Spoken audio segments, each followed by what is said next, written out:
you up. So I can't hear you anymore though.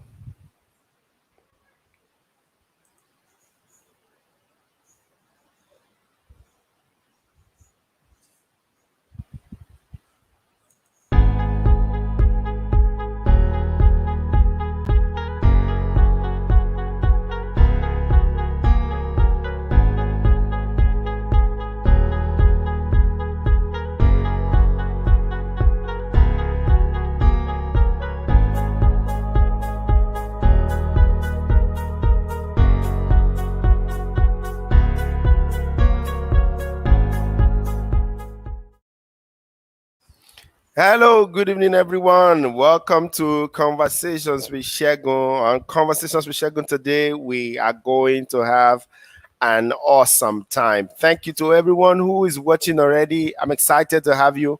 I'm excited for the guest that we have tonight. She's someone who is going to be spinning so much value, and you don't want to miss. I see some people are already here. If you're here, let me see it in the comment section. Put your comments in there and let us know that you're here. I'm going into the comment section right away.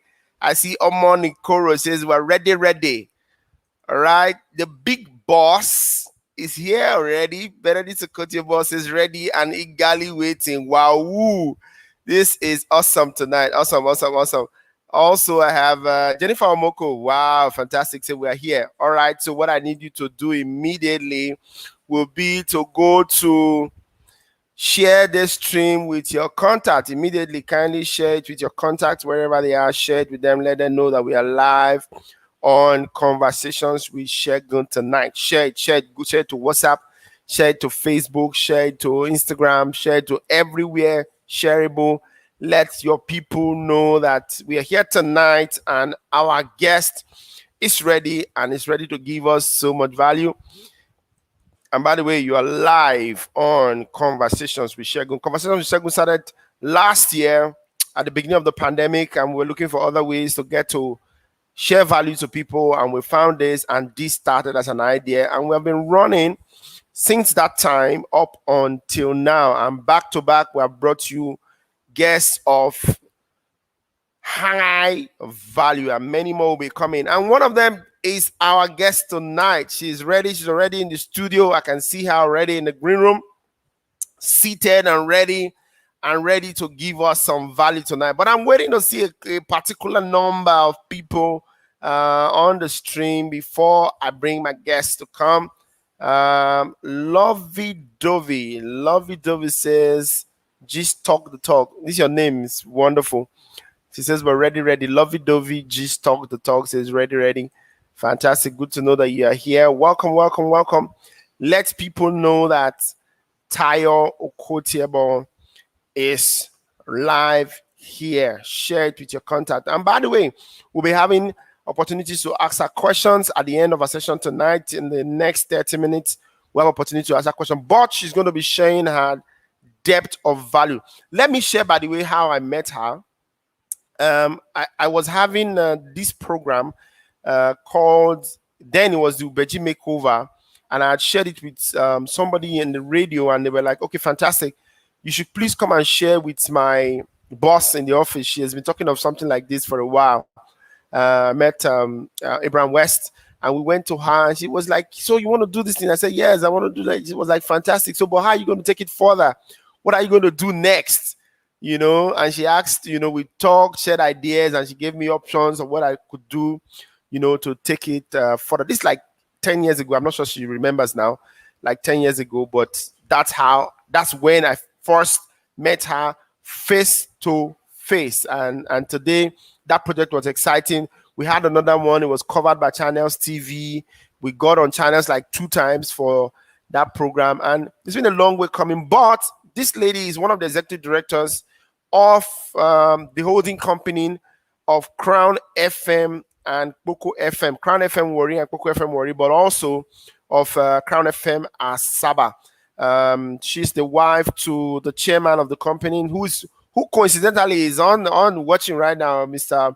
the Big Boss, like they call him, Ben Okotie-eboh, starting that fantastic idea that has set the whole of the Niger Delta ablaze and put us on the map. I'm going to be bringing her on. If I read her resume, we would not end tonight. But before I bring her, let me also see some more comments. Rekin Zakar says, good evening, sir. It's good to be here to learn. Fantastic. Welcome. Akimunike, welcome. And Louisa Event says, we're ready. Fantastic. Hello, anybody home? Yes, we're here. We're good to go. I'm set and ready. Get fantastic. Is this African time? No, it's not African time. We're here already. Can you see us? I hope you can see us. All right, so I'm bringing my guest already she's already in the studio. Let me bring her on set right now. The fantastic Mrs. Tayo Okotie-eboh. Welcome to the program tonight, ma'am. Thank you for having me. Thank you for being here. And thank you for, I know you had a long day today, but thank you also for taking your time to be here to share with us. I know I'd shared this with you for a while to say, I want you to come on my program. And we're like, okay, we'll see how that will work and all. But today you are finally here. Welcome again. Thank you. All right. So I was just sharing about how you're one of the executive directors in Crown, Coco, and Crown FM Asaba. I will not do well if I don't have you share the story. If I don't have you share the story of how this whole brand, because we rarely get to see the big boss talk about this, though he shares quite a few of it on radio. But I know you are kind of the engine room behind all of this. How did this whole idea start? I know you were not based in Warri. How did this whole Crown FM, Coco FM idea start, and how did you guys get to put it together? Okay, well, I believe it all started in the UK quite a number of years ago. It's like over 20 years ago now. For me, it started with going to see my fiance in the studio. He was working in a particular station, and I went there to go and see him. And as I walked out of the studio, I went to the ladies. There was an audible voice behind me. And the audible voice, audible, like a person. The whole building was empty apart from us two in it. And he was doing a live program. And I heard someone say, this is how you and your husband, mentioning his name, are going to have your own radio station and we'll be managing it. Now, I knew there was no one else in that building, but I still turned in shock and said, who said that? Who's there? Now, I now went looking for the person. And the next room to where I was standing at the time was the kitchen.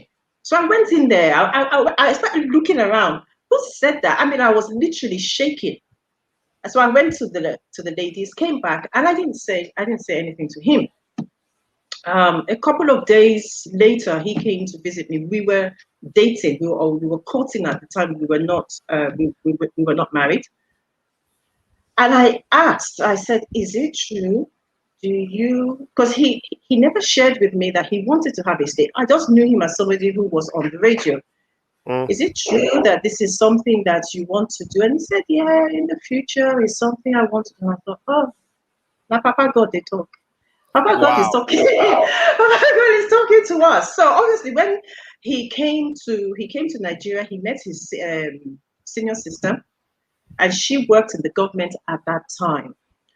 He was already syndicating programs all over Africa. Ghana, Kenya, Seychelles, the Caribbean islands, so many countries, just syndicating programs and making money that way, apart from what he was actually doing for his day job. And she suggested that he starts his own station. And it just basically started from there. So putting the application, it took so many years for it to come through. And when it finally did, we didn't even have the money to execute, talk less of pay the license fee. So we actually started from zero. We started from zero with absolutely nothing. But he came, and I was in the UK. So he came talking to people, sharing the vision. And as he shared the vision and people heard what he had to say, they started sewing into that vision. So with that, we were able to pay the license fee. With that, we were able to buy the equipment. And of course, I was given the spiritual backup where I was, praying fervently. because the Lord said, if you do not pray, this project will fail. Mm. And it made me afraid. And so I kept on praying. And he would come and say, this happened, that happened, this happened, that happened. Okay, I'll go and pray about it. Next day it's fixed. Next day it's fixed. Next day it's fixed. Mm. And it took a while, but eventually we went live. And we went live in Fantastic. 2010. And a couple of years after that, the Lord shared another vision for Popo, speaking in tongues, fasting and praying session, interpretation of tongues, and he said, start this pigeon station. And it was like, oh my God, pigeon station? Where did that come from? And that's how Popo started. So that's the story of how we came into. But he has always been a broadcaster. He's 30 years plus in the broadcasting In industry, broadcasting, yes. and I'm like 10, 12 years into it. Yeah. Thank you very much for sharing that background for us. I was saying to someone, I said the Delta State government needs to give this man a special award because, as it relates to Yeah. broadcasting, he has changed the landscape. But we're not going to be talking all about the big boss today. Do you know? I'm not sure. I'm not sure you noticed, but do you know that once you started Poco FM, the pigeon version of your station, many Yes. other major stations across Nigeria started their own pidgin English version. So it was God, leading you guys to say, look, the hometown of pidgin cannot stay and not have a holy pidgin English station. I'm sure when you wanted to start, people were like, what's that? They're going to speak pidgin for radio. Pidgin now our lingua franca. But today it is something that has gone way and beyond. Everybody is having a pidgin English station, include the VOAs, the BBCs, and all. They are all looking for pidgin English channels. And I must say kudos to the big boss and to you for being able to get that to start. So many people do not already know you, Ma, on this platform. Can you share a little about your background? So what they know now is, oh, okay, she's the wife of the owner of. No, but there's so much more to you than just being the wife of the owner of Crown FM. Share a little about your background with us, ma'am. Okay. Well, I was born in the UK. Came to Nigeria when I was almost 8. Stayed for about 14 years and went back to the UK. So I've spent most of my life there. I trained to be an economist, went into finance, and then went into accountancy. I majored mostly in the property industry, but then I became a consultant, consulting for. I don't want to call them because I'm just giving Mm. them uh, free adverts, but Free big, publicity. yeah, big major corporations, and I think that's where I got my grounding for management. I became known as the person who could fight the fire, who could kill the fire, who could, if there was a problem, she could come and fix it. So I became like a fixer. At the Mm. time, I absolutely hated it because there would be a problem, I would go in, I would solve it, then the company would move me somewhere else to something else. And I just wanted something that was stable. I didn't know I was being prepared for what I'm doing right now. And from there, you know how it is. You're in a particular job, you're doing well, your employers like you, and then all of a sudden somebody comes to headhunt for you and say, Mm. I've heard about you, your reputation precedes you, we want you. And I'm like, Nike, little me in my little corner, oh no, your consistency speaks. We want you. I'm like, oh wow, I mean, as in I am big now. So and then I just broke into the investment management side of things. And I started managing portfolios for very wealthy clients. Well, I mean, we're talking billions, billions, and billions in all sorts of different currencies. Mm. And after a while, I got tired of. I was making big money. I was making a lot of money, which actually also helped us with setting up the station. But after, I just wanted more. And I remember saying to the Lord, oh, I just want to be in a place where I can worship you when I want, I can serve you, and that the money I'm helping the company make is to advance your kingdom and not to advance the what we call the kingdom of the world, so to speak. And he said, I can fix that for you. I can fix that. The second day they fired me. The second day they just said, I'm not renewing your contract. I'm like, say what? We had an agreement. What's going on here? What's going on? Mm. And for me, I have always worked. Always. I love working. I love putting myself out there. I love solving problems. But after that, I had no desire whatsoever, not even one, to find another job. Even when they would call, they would say, everybody, this person wants you. When I get to the interview, I'm actually hoping that they won't take me. It was, Mm. I wondered what's going on with me? What's happening with me? I don't understand. Now I'd forgotten what I told the Lord the day before. They asked me to leave and they said they were not going to renew my contract. But with time I got to realize. And then my husband said, you know what? Why don't you just start working for Crown full time? And he said, I can't pay you what everybody else is paying you. I can't. We can't. And I wasn't looking for the money. So I said, okay, let's start setting up the structure. Let's start setting up the systems to make sure that what we are building is going to be solid. And that's how I moved from the property, the investments, the wealth into media. And here we are Fantastic. today. Fantastic. And that's been a very exciting journey.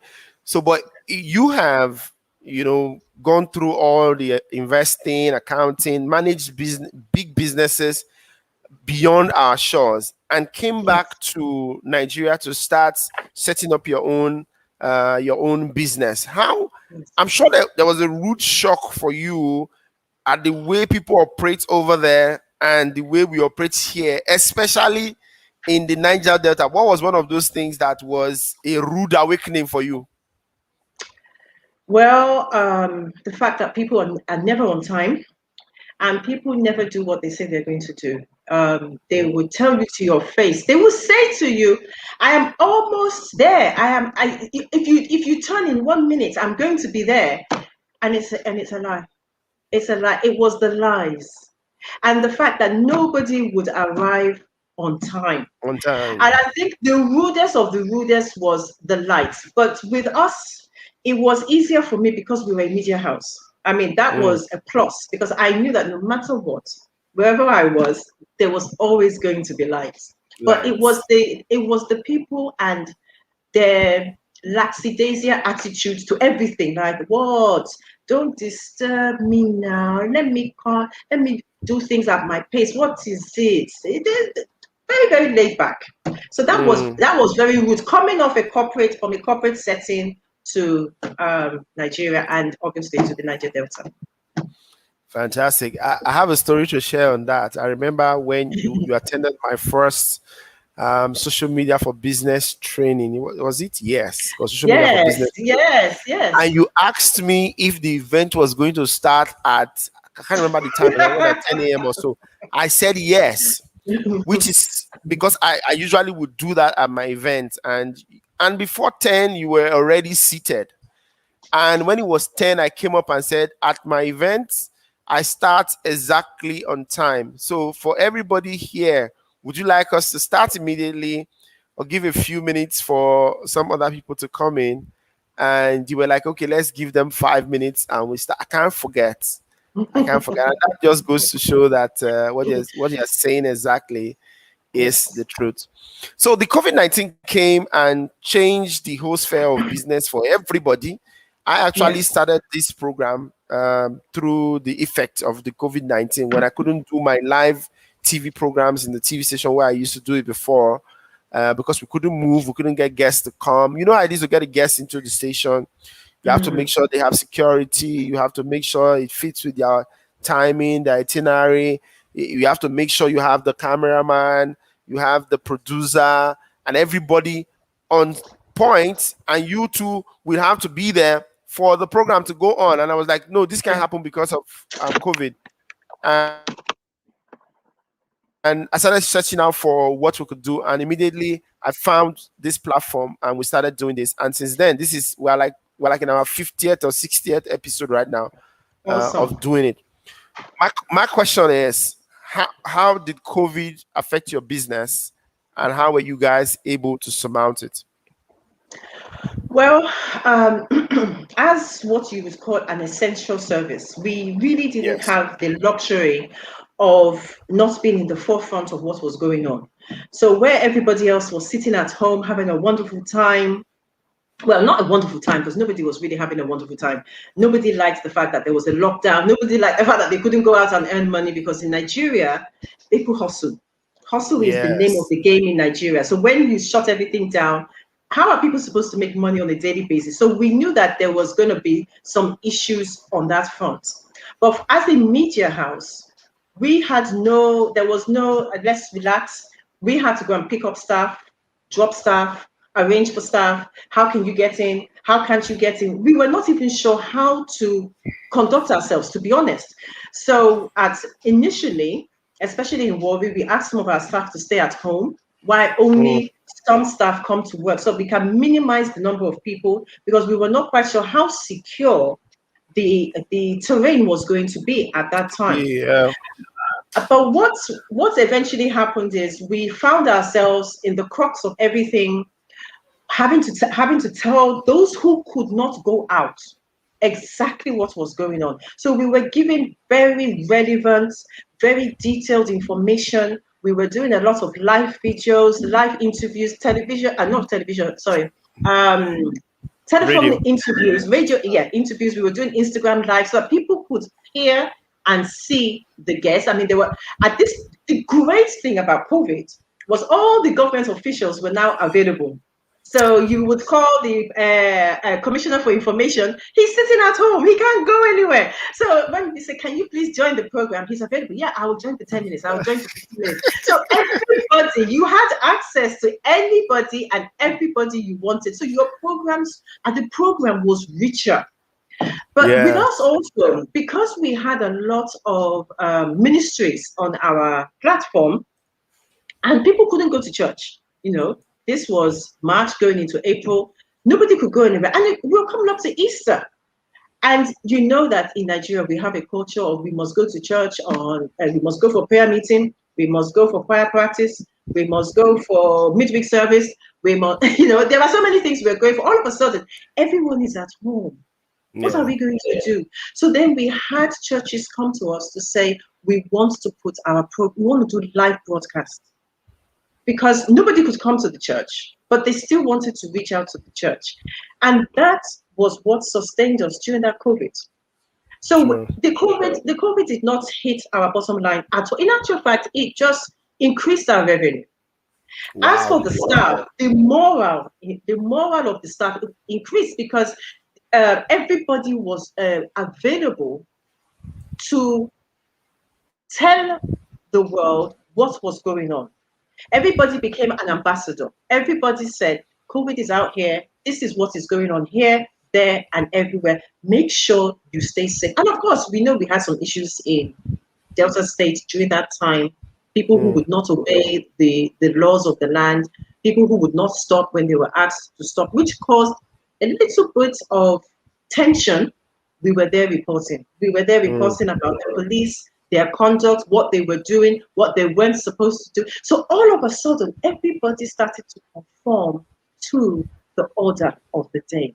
Wear your face mask, stay at home, stay safe, wash your hands. So we became an information center. And we were happy. We were happier, stronger, and we came out more of a force to be reckoned with than when we entered. fantastic. Fantastic. So the COVID was a turning point for good for you Yes, as a it was. business. It All was. right, so let's go to the cross of the matter today. So all that has been the preamble. The cross of the matter today, we're talking about how to manage how to manage your money. Having managed money and being a financial manager in the UK and other places before you moved to Nigeria, what was one of the major things you observe about how Nigerians handle money? Because they say there's a relationship with money we are supposed to have. There's a relationship. Yes. Nigerians, I know we have. Let me allow you say what you observed from when you came from managing across borders and when you came in here. Okay. Well, the it's not as straightforward to do a direct comparison because we are not on the same level. Where I was a developed nation. where we are is a developing nation, and it's like our development has even stagnated to a certain point. What people over there did is they actually had what I would term a wealthy mindset. They knew there was money, they just didn't know where it was or how to get hold of it. For those who had it, they were willing to share it. So, what they had, we had a tax system, which every country has. The government would take some of that money and ensure that they provided services to everybody. So they would build hospitals. There were very good schools for those who didn't actually have, who couldn't go for private schools or stuff like that. There were libraries that people that they would build for people. For those who didn't have jobs, there was income support so that they could actually have some sort of money in their pockets and have some sort of esteem. And for those who were looking for jobs, couldn't get jobs, the government would provide them with training. So if you were a student, you didn't have, you were looking for a job, you didn't quite know interview techniques, they would teach them interview techniques. If you want to go into business, they would show them how to. They will introduce them to those who could give them a grant so that they could start the business, and they would advise them, they would help them with their business plan, so that for them, they believe that there should be no one who is poor. That was the mindset. If you are at the top and somebody is at the bottom, pull the person up. You must pull them up. So that was their mindset. I will help you. I will do what I can to help you. So that helped to sustain that economy and ensure that everybody was happy. Mm. Now you cross over the pond and you come to Nigeria, and you have what we would say are the wealthy few and the masses. And the masses are the majority, and they're very, very poor. Very, very poor. You hear the saying that people are surviving on less than $1 a day. A Now the day. dollar is like 460 something. Let's just say it's 500 naira. Some people don't even have, as we speak, 500 naira. Some people are doing 001, 100. You know what I mean by that?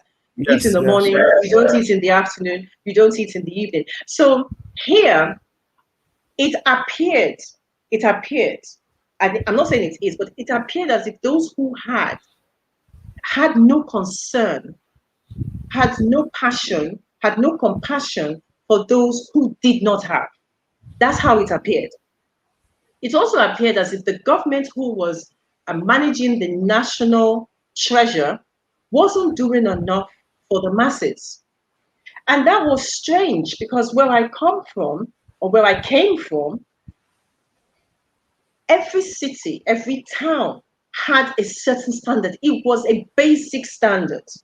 Now, what they called a basic standard is what we are calling Banana Island, is what we are Yes. calling the federal capital of Abuja. But that was a basic standard for them. Everybody must have light, everybody must have water, everybody must have a house. Even if you can't, if you don't have a job, they would give you a house. The government will pay for that house so that you have somewhere to sleep. Here, you have people sleeping in cars, sleeping under the bridge, and when they get really frustrated, they go into crime. So the Yes. crime rate goes down over there, but the crime rate over here is going up. So I saw that difference, that it appeared as if those who had did not care about those who didn't. And those who didn't have were like, the people that have are wicked. They The must have wicked. stolen it. They must have done some, and we're all into all this fetish stuff. They must have Yes. kidnapped somebody. They must have, Killed must be blood somebody. money. Yeah, I They mean, must have stolen look, from government. oh, that's the biggest one. Corruption, this. So, I mean, that's the reason why when you have NSAS, people are going to be going into people's houses and breaking them down because they believe the money they had was stolen. There were Yes. the hardworking ones, but there are not many. Most people would walk. I used to have issues with. There was a part of Warri that I used to go to. There was a lady who used to sew. And I used to, it was like a swamp, and people lived there. And I just used to look that how can people live here? But that's where they lived. No lights, no water. They had to put their legs into the mud to get into their homes. It was heart wrenching. It really was. So that's the difference I saw. The Fantastic. lack of So there care. Yeah. lack of care from those who are empowered to be able to give that kind of care to everybody, unlike the organized environment where you came from. Two things I got Yes. out from there. There is the entitlement mentality of the typical African, let me not say African, or typical Nigerian. There's the Yes. entitlement mentality. Mm. Abroad, my observation, I might be wrong, correct me if I'm wrong, there is Right. that financial education.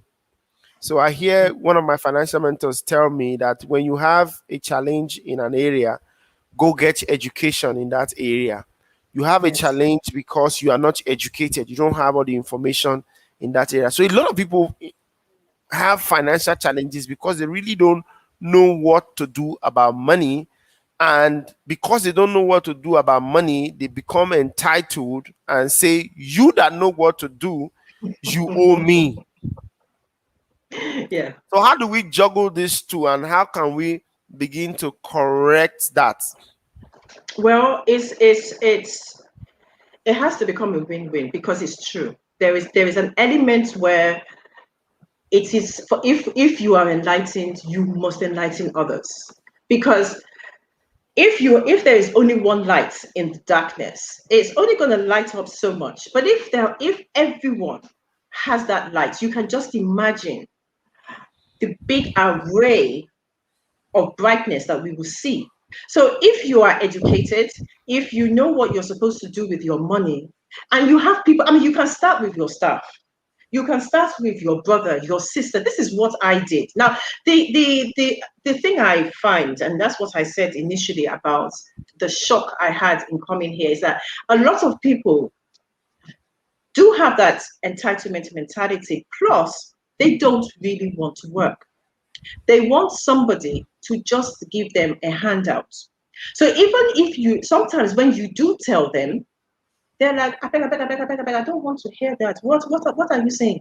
I asked you for money, you're telling me to go and get education in finances. Is that going to help me tonight? How am I going to eat? How am I going to eat? I don't want to hear that. Please, I mean you everybody gets them in their DM. My Yes, baby, my this, my that. But we have to become financially intelligent. It's not just financial intelligence. There's a lot of intelligence that we need. Finances is just one of them. But spiritual is finances, a very critical word. I don't think we're lacking in that. No, I don't we believe might we're be, lacking.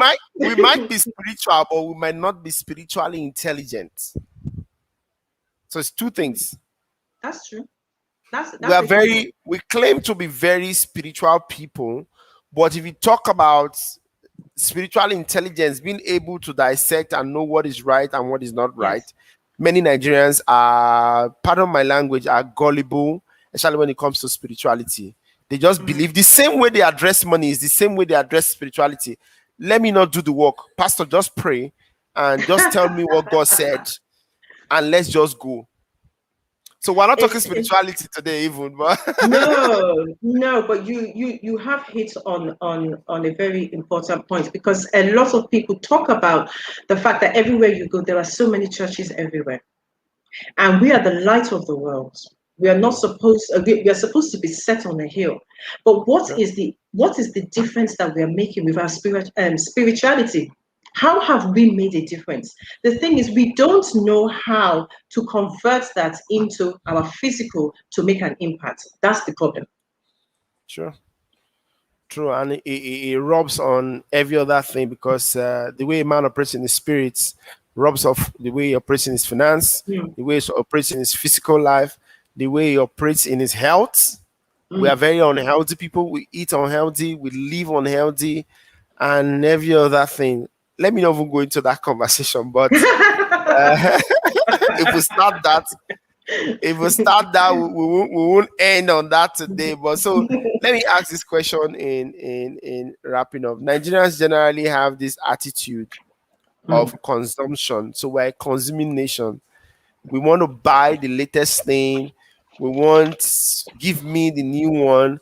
I don't have to work. Give me. I want to eat tonight. I saw an Instagram celebrity just shared that there's a lady who had three children who was begging on the road. They went there, donated money, did this thing for them on Instagram, donated money, took her to somewhere to stay. The lady came back. They took those three children into like an orphanage or something. The lady came back with another child to the same spot where they took her from to continue begging because to her, she wants, like you said, something to consume now. So the typical Nigerian mentality towards money is give me money, let me spend. When it's payday, 30th, 31st, first and second, everybody's excited because pocket is still loaded. But all that consumption by second is done and we're waiting for Monday. That's for those that have job. How do mm. we correct this relationship, this attitude, this mentality towards money? Because one of my financial mentors said, for you to build wealth, one of the first things you have to do is to be able to conserve it. You are a money Yes, manager. yes. We don't have that money conserving attitude. Talk to us about it. What do we need to do? How do we need to change it? What are the benefits of this money conserving before we now talk of multiplying and investing and all of that? Okay, Go ahead, ma'am. okay, okay. Well, Nigerians and Africans generally, we we have an entitlement mentality, and because we've come from a place of lack, when we have it, we must flaunt it. I was driving this car today. I've got more money. Look at my new car. Look at my new chain. Look at my new earrings. Look at my new dress. I mean, I wasn't wearing. How can I go to a party and wear the same dress? No. We must do ashwebi. We must do head. We must do head tie. I mean, I say Bone that. straight. Sorry. Bone straight. That's the latest one now. Oh, both strength. I mean, I say that the amount of money that people spend when a person dies, if that person came to them and asked them for that money when they were alive, they wouldn't give it to them. But you will spend so much money on a party, you will spend so much money burying people, so much money, flaunting it. And then when it's finished, it's like, oh, what am I going to do? Everywhere is dry. Now, I'm telling you. what should happen? The best thing that should happen is your money is 100%. 100%. They give it to you. Let's assume your income is 10K. Let's just make it very basic. It's 10K. Now, assuming that people pay a tithe or not, right? You can then say, okay, my tithe is 1K. I've got 9. I'm just being very basic. I have all these needs. I must eat. I must go to work. I need clothes. My children need things, clothes, school fees, bills. So what you do is you sit down and you plan your money. You must plan your money because I always maintain that it's not about how much we make. It's always about how much of what you are making can you keep? Because it's from what you can keep that you'll be able to multiply. Opportunities are coming every day. We're always saying there's no opportunity. The opportunities are staring us in the face. They're there every single day, but we cannot take advantage of them because we don't have a storehouse. We don't Mm. have anything that we have saved. So when the opportunity comes, you will say, ah, I wish I could. I would like to. Maybe next time. Then the person who has gone ahead and done it, you now go to them and say, please, can I have this? Now you get money now. Make we help you spend them. Mm. What's the meaning of that? What does that? I've heard that so many times. You're loaded. Why now? Why are you being like this? Why are you being stingy? Now, if you open my purse, you probably won't find any money inside. I always, when people come to me and say, I will just open my drawers, open my purse, I'll say, can you see anything? If there's something there, you can have. If there's nothing, you can't have it. Why? Because when I get paid, after I paid my tithes, I move my money to where I am going to put it before I decide where I want to move it to multiply it. Sure. Every single month, my money must work for me. So, as people, the first port of call is decide how much you want to save, how much you can afford. How, we have extended families. So there's also a little pot that you can say, this amount of money is what I will give to my extended family, or anybody, or charity, anybody who comes to ask me for money. This is what I'll give them. This one is for my future. I want to start a business. This is how much I need. But every month I will put this towards it.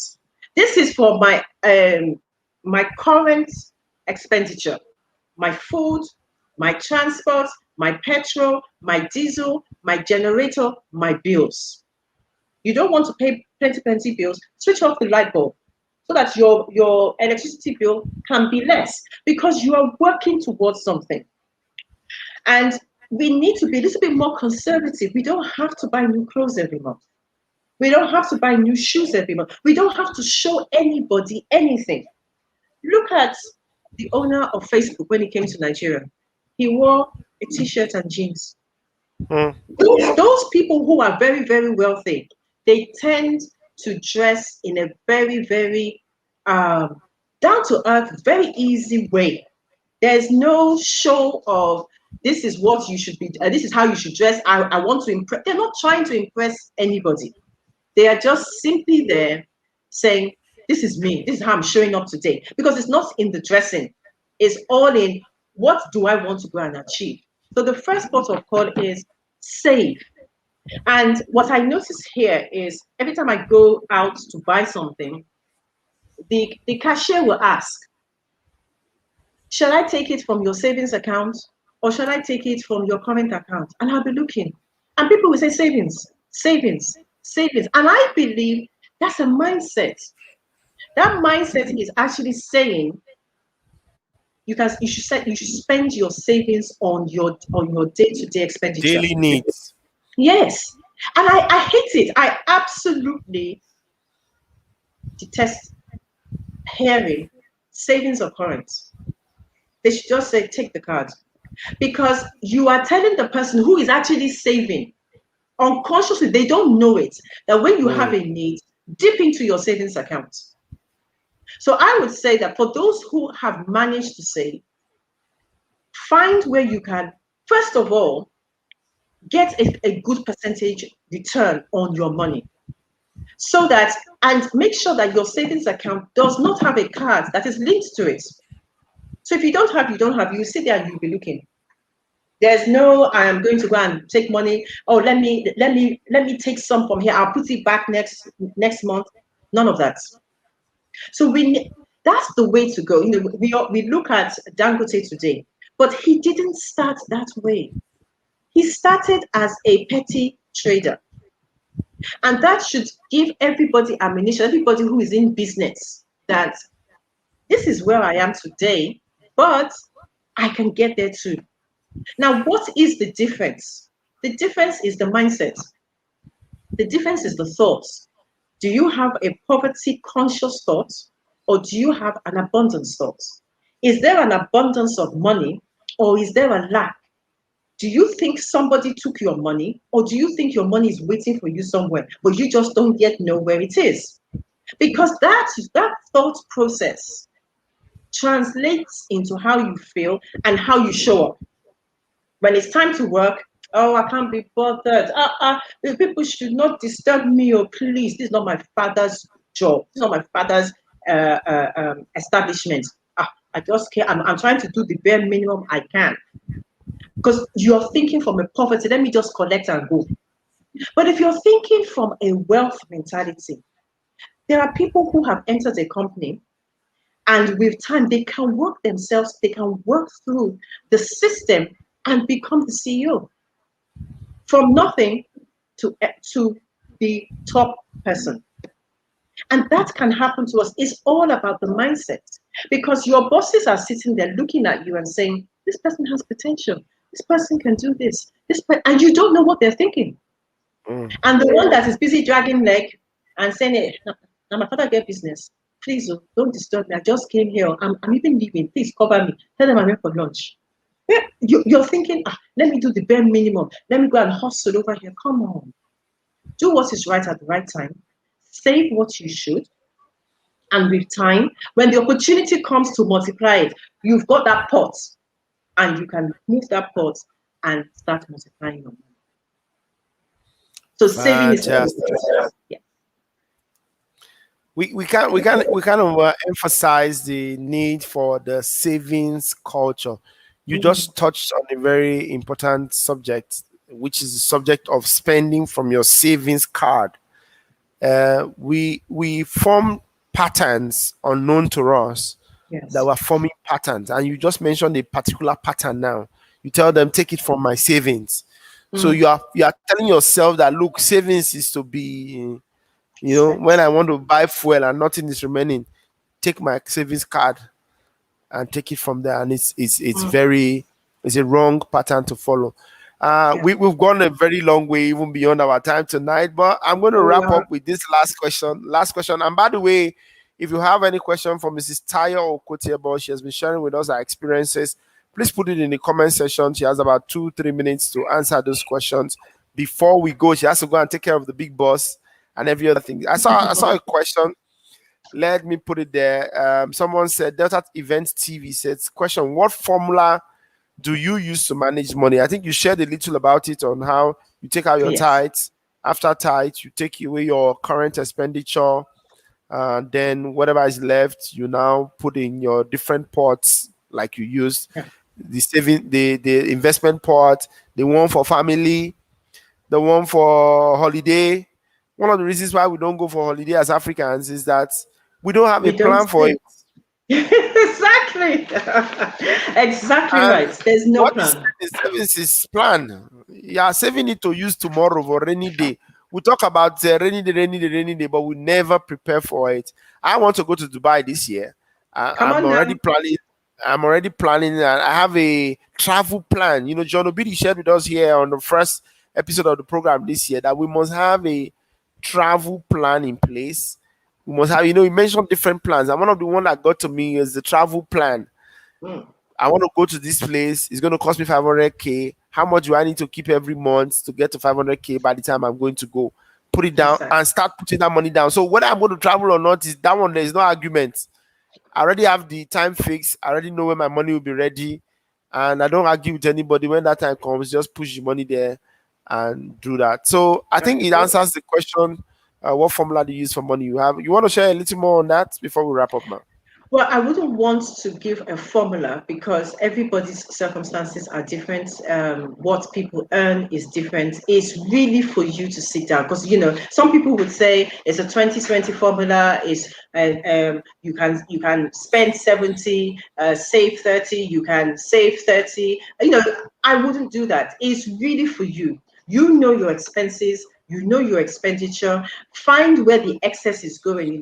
Get rid of all the movies that you're going to watch, all the excessive things that you can say, I can cut back on this and save that money. You'll be shocked how much you will save. You really would, because that's part of how we started the um, the radio station because we were saving every month. We had all these different pots that we were putting money into. We didn't have any debts. We didn't owe anybody any money. So when it was time to come here and said, okay, let's buy land, from that money we took and we came initially, although they duped us, but we came, we bought, but at least we had it. We had the money to come, we had the money to apply, we had the money to do certain things. So you have to start from where you are, but that plan is up to you.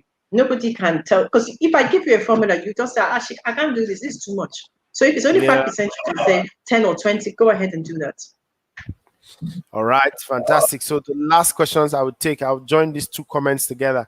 Okay. Jennifer says saving and management is not easy. Oh, yes, nothing good is easy. Nothing good Mm, comes easy. There's even a song about it. So I'm going to add it to this question now. It says, how do you discipline yourself to follow your plan with so many things to spend? As a father of 3 children, school fees is there. You don't have a house yet. House rent is there. And this child falls sick. You have to attend to that. Church, there's a program in church. You need to be able to contribute for the program. Pastor's daughter is going to school. You people need to be able to contribute to make all that happen. So there's a whole lot of things asking for your attention. How do you discipline yourself to follow the plan so that you can achieve the goal that we're talking about? Okay. For one, you must have a burning desire. You must have a burning desire for something specific. Everybody was created to do something specific, right? And we all say, when I'm older, I will do this. When I'm older, I will do that. If you really want to achieve it, you sit down and you say, what can I do differently? That burning desire will cause you to shut a lot of things down. All your money is going, all the excesses, you will shut it down. Because for example, if you say, I want to have the best spa in the South, and it's going to cost me this, and I can see myself doing it. And that's why I said it's always about the mind. It always starts in the mind, what you think, because when you think something, with that is attached feelings. So when you have the feelings attached, you will now act on those feelings, and those feelings, that action will actually give you results. So nobody said it was nothing that is worth having is easy to do. You must, but if you don't have a burning desire for it, you won't be able to achieve it. So if you say you want something and the desire is not yet burning in you, just sit there and meditate on it. How your life could be different if you had that thing in your life. And the more you think about it, the more the desire for that thing will be. And all of a sudden, you will now find yourself, one day you'll be like, I've had enough, that's it. I'm going to go and do this. And you start doing it. You just don't want it enough yet.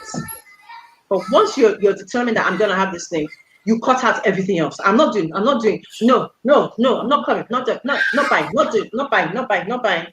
And there you go. If you want it bad enough, you can get it. Absolutely. That would be a good place to wrap up for tonight. If you want your money to work for you bad enough, the ball is in your court. You will put everything else aside and make it work. Thank you very much, ma. You have been a wonderful resource for us here tonight, and we look forward to having you sometime soon again. I know you're very your schedule is very tight, but hopefully very soon we should be able to bring you out again to do this for us. Thank you for joining us tonight, and also special thanks to the big boss. I know he's still watching. Thank you to you, sir, and we look forward, ma, to having the big boss soon.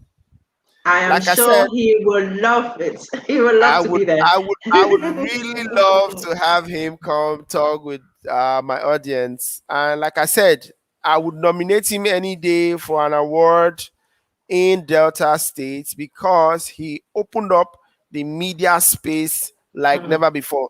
Can you just imagine if we didn't have a Crown FM and a Boko FM right now? Imagine how that would be. Deltans need to begin to sit down and imagine Worry without a Boko FM. Oh, imagine, just imagine. My mom, she rarely sleeps at night. She sleeps because she's retired now. She sleeps most times during the day, and at night she's listening to radio. And she's telling me at 12 a.m. this pastor is the one that preaches. At 1 a.m. this. I'm like, where do you listen to all of that? I said, I can't FM now. So for nights now, I'm like, oh, okay, fantastic. Imagine if there wasn't the Crown FM there, and one of the biggest churches that hit the city. One of the avenues through which they reach out. I don't want to mention names, but one of the avenues through which they reach out to and took over the city is through Crown FM and all the others. Yes, because it gives you visibility. and Yes, awareness. yes, So that's yes. what radio does. Yes, Exactly. I want to thank you again, and also thank my the big pleasure. boss for letting you come out to do this with us. I know you Okay. guys are a tag team, and it took him to approve for you to be here. Thank you again, and special thanks to Thank him. you. We truly appreciate you. Thank you, Paul. Thank Everyone you. watching, please put a thank you comment in the comment section I so that actually our can't guests see can any see. comments. You I can't can't. see it. No. Oh, on the I back screen. Yeah, okay, so let me bring as many as can come up on the screen so that you can see. Can you see this one? ah Love, love uh it, G's talk. She says, awesome, ma'am. You yes, I should can be see able to that on the screen. Yes. see it on the screen. There's a place at the back screen that you should be able to see the comments. I'm But Oh, anyhow, it was on private chats, so that's why I didn't see them. I've just seen uh-huh, them now, and I had it on full uh-huh. screen. Okay, fantastic. So you can see that now. And Okay. Delta Events TV says that we nominate him too. Yes, talking about the big boss. We would nominate him for if Delta State has a national honor, this man should be given one. Yeah. It will not be a Yes. bad idea to have him become commissioner one day. Though it's not in politics though, but it will not be a bad idea to have him become commissioner of information in the state. At least it will revamp the state-owned radio and TV station Station. because he has proven that he can do that, and so it would be a good idea to get him to come and do that at the state level. Andrew says, "Thanks so much, ma'am. You made my evening. You're Thank you, Andrew." welcome. You're And welcome. Louisa Stella says, absolutely an enlightening time. Fantastic, fantastic. When you have Tayo Okotie-eboh on the block, it's definitely going to be an exciting time. We want to thank you again, ma'am. I want to let you My go. It's pleasure. almost 9 p.m. I want to let you go so that we can attend to other things. So that when I call you again, you would come out. Okay. All Thank right. you for having me. It's been a pleasure. Have a wonderful night, man. Thank you. I Bye, appreciate it. everyone. Bye.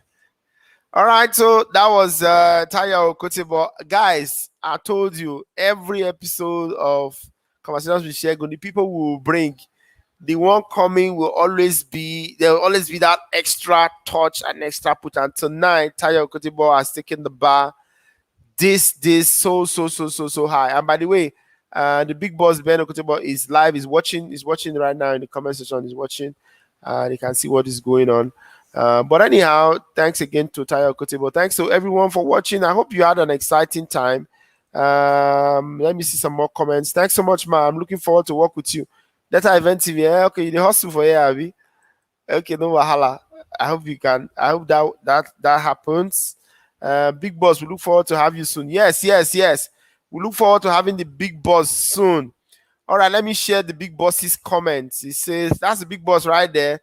He said, thanks, Segun. Absolutely brilliant interview. Well done to you both. All right, so let me use this time to hustle. Big boss, we want to have you on the program. It will not be a bad idea to have you on the program this February. You know, it's a love month. So, madam, now, and you can just be sometime in the month. So it will be like, a brilliant combo for the Valentine.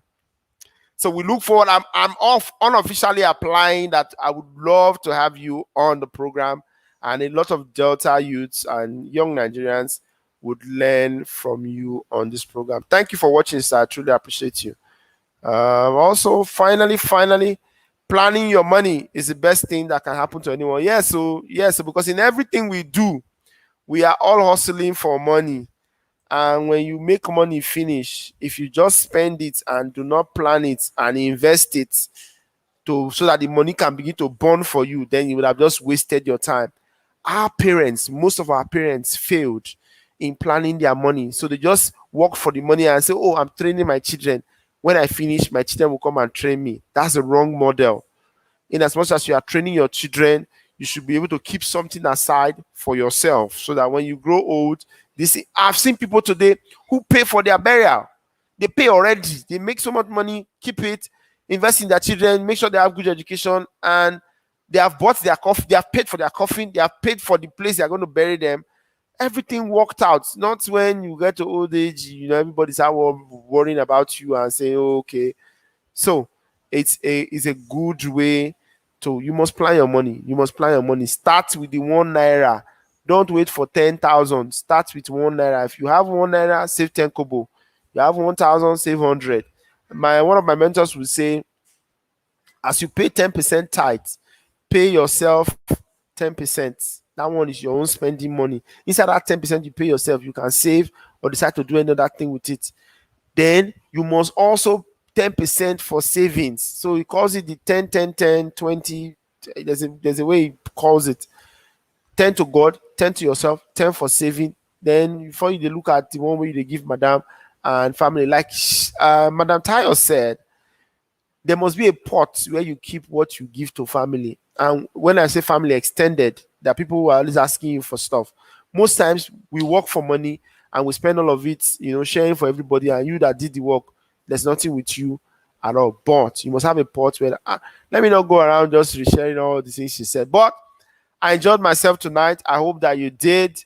Let's do this again, same time, Tuesday next week, 8 p.m. We have another very exciting guest. If, by the way, you have not registered to receive our messages and texts, follow this link, bit.ly/register CWS. You would register and it will take you to our Telegram group where we will send you information to know when we are on live. I enjoyed myself tonight. I hope you also did. Do have a wonderful night, and we'll see you next Tuesday.